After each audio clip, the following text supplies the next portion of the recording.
À Paris, la voiture est reine, mais la petite reine ne se laisse pas abattre et se démocratise de plus en plus. En effet, la maire de Paris, Anne Hidalgo, a fait voter à l'unanimité depuis 2015 un plan vélo dans la logique de sa lutte contre la pollution.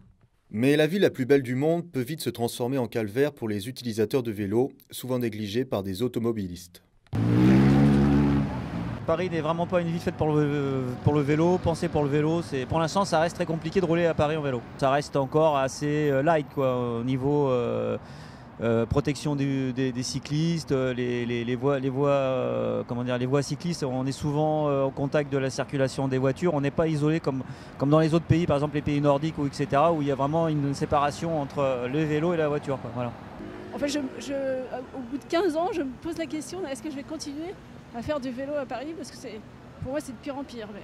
Des aménagements cyclables parfois difficiles à utiliser pour les cyclistes, comme par exemple cette piste cyclable Place de la Madeleine, où les motorisés sont obligés de la traverser pour aller soit tout droit, soit tourner à droite. En fait, le gros problème, je pense, c'est les séparations entre les voitures et les vélos. Il y a trop peu de séparation, mais sinon on est trop souvent en contact avec les voitures, où il y a beaucoup de personnes qui sont réticentes à faire du vélo parce qu'elles pensent que c'est dangereux, et je pense que c'est cette séparation entre les voitures et les vélos qui est à l'origine du manque de pratique chez les Parisiens. Par exemple, ce genre de virage que les automobilistes coupent régulièrement et qui frôle au plus près les cyclistes.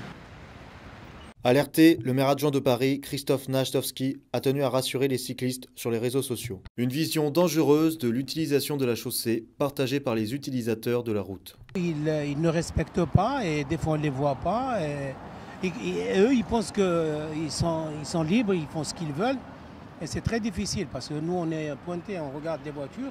Et eux, ils essaient des fois de doubler et c'est très dangereux. Ils nous serrent, on est obligé de passer par là. Sinon, on ne roule pas. Le plan vélo s'achèvera en 2020. Alors est-ce que d'ici là, la situation des cyclistes sera améliorée à Paris? Rien n'est moins sûr. Affaire à suivre. Dans Paris, à vélo, on dépasse les autos.